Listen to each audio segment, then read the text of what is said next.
다주택자 양도세 특혜에 대해서 시한이 5월 9일로 다가오고 있습니다. 아마 지금까지는 5월 9일까지 허가를 완료하고 계약을 해야 된다라고 알려지고 있기 때문에 4월 중순이 되면 더 이상 매각이 불가능하다. 허가 신청 또 허가 승인 절차까지 시간 때문에 불가능하다. 이렇게 판단하는 것 같습니다. 뭐 그렇게 할 필요가 있을까 싶습니다. 5월 9일이라고 하는 시한은 우리가 지키되 5월 9일까지 허가 신청을 한 경우까지는 허용을 하는 게 어떨까 싶습니다. 필요하다면 해석을 명확하게 하든지 아니면 규정을 개정하는 것도 검토해 봐 주시기 바랍니다. 덧붙여서 이런 민원이 많습니다. 다주택자들의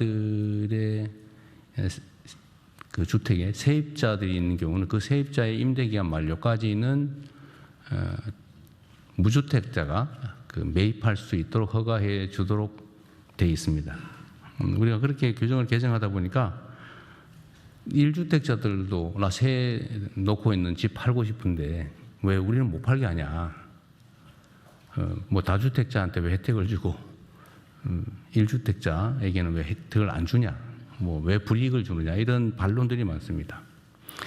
당초에는 이게 소위 단기간이나마 갭투기를 허용하는 꼴이 돼서 다주택자에게만 그런 기회를 부여했습니다. 왜냐하면 이게 혹여 수요를 자극하지 않을까 해서 그렇게 했던 것인데 지금 상황은 수요를 자극하기보다는 공급을 늘리는 효과가 훨씬 더 클 것으로 판단이 됩니다.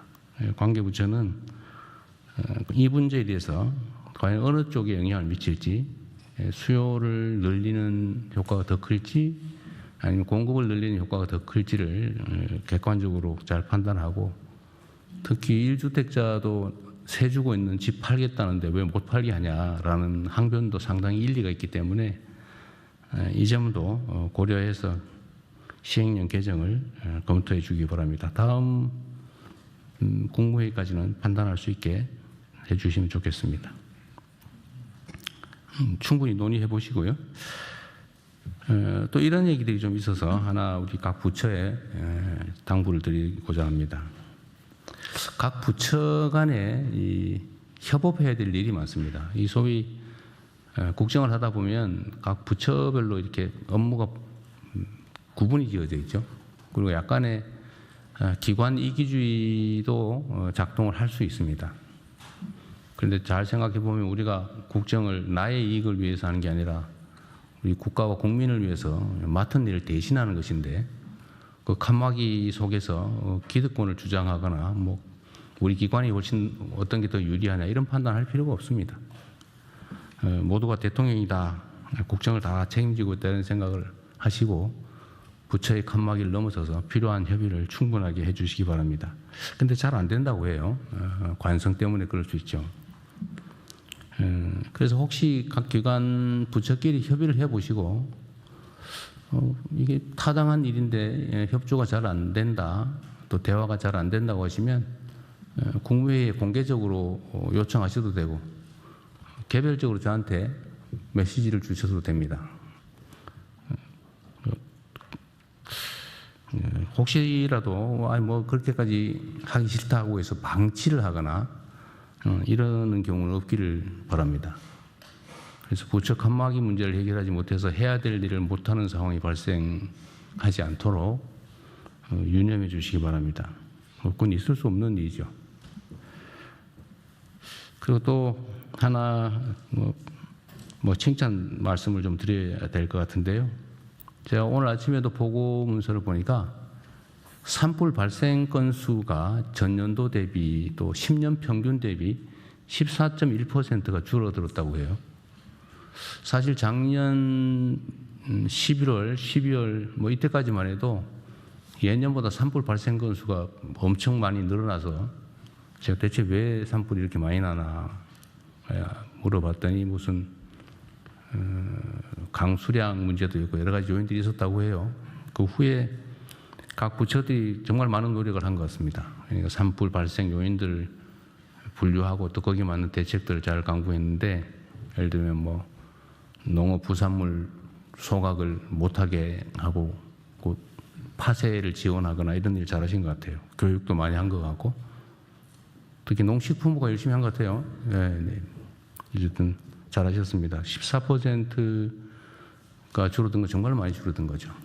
그리고 요즘은 우리가 조기 진화 출동이나 또 초기 대응을 강력하게 하는 것 때문에 산불 진화 속도도 엄청 빨라졌어요.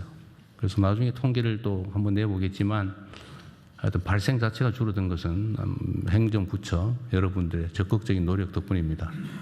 감사드리고요. 우리 비서실에서 하든지 누가 하든지 제일 기여가 큰 부서들은 좀 찾아가지고 포상을 좀 하도록 하시죠. 네, 준비하겠습니다. 네. 그리고 마지막으로 지금 이제 우리가 이 중동 사태 때문에 바쁘기는 한데 그래도 우리가 해야 될 일을 놓치면 안 됩니다. 대한민국의 부동산 투기공화국 탈피라고 하는 국가 과제는 결코 소홀히 할 수 없는 일입니다.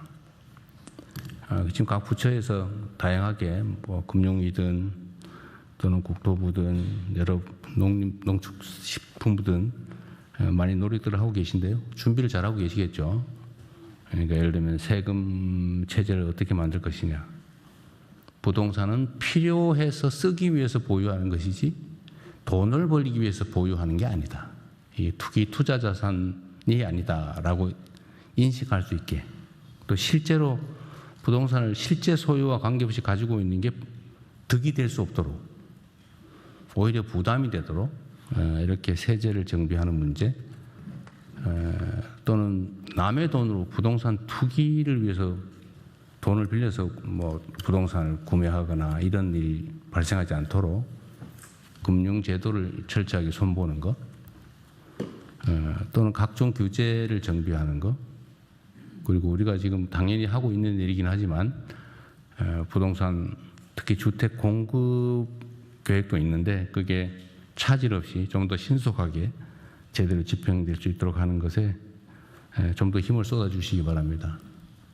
하여튼 어떤 정책을 만들 때는 압력이 크면 클수록, 즉 기득권의 저항이 크면 클수록 물샐 틈이 없어야 됩니다. 0.1%의 가능성, 소위 구멍도 다 봉쇄해야 되죠. 철저하게 점검하고 토론하고, 특히 이해관계자들의 반론을 잘 들어보시기 바랍니다. 그 전문가들이 있거든요. 구멍 찾기 전문가, 또 구멍 뚫기 전문가, 이런 사람들이 있거든요. 그런 사람들 의견도 좀 들어보시면 구멍을 막는 데 도움이 됩니다. 그래서 철저하고 완벽한 대책을 수립해서 열심히 일하는 사람들이, 또 열심히 노력하는 사람들이, 열심히 연구하는 사람들이, 열심히 공부하는 사람들이 돈을 벌고 성공할 수 있는 그런 사회를 꼭 만들어야 됩니다. 남들 열심히 일하는데 이거 뭐 적당하게 머리 써서 남의 돈으로 규제와 제도를 탈피해서 꼼수로 돈 벌고 이러면 누가 일하고 싶겠어요? 이 나라가 좀 제대로 가는 소위 비정상의 정상화의 가장 핵심적인 과제는 불로소득을 줄이는 겁니다. 그리고 저는 뭐 근본적으로 그런 생각이 들던데, 열심히 일해가지고 버는 돈에도 세금을 내잖아요. 소위 근로소득도 많으면 40 몇 퍼센트, 47.5%입니까? 어쨌든 50% 가까이 세금을 내는데, 뭐 노력하는 것도 없이 약간 규제를 탈피하거나 아니면 남의 돈을 이용하거나 뭐 이런 걸로 돈 버는 데는 별로 세금도 없고, 이런 거 좀 이상한 것 같아요. 그것도 역시 사람들의 성실한 그 노력 욕구를 감소시키지 않습니까? 감소시키지 않습니까? 또 그런 것도 다 고쳐야죠. 그래서 모두가 열심히 노력하고, 또 노력해서 돈 버는 사람이 존중받고, 또 부자가 되면 야, 저 사람이 열심히 일해서 노력해서 역량이 있어서 부자가 됐구나. 부자를 또 존중하고, 그런 사회로 나아가야 되지 않을까 생각이 됩니다. 잘 준비해 주시기 바랍니다. 이상입니다.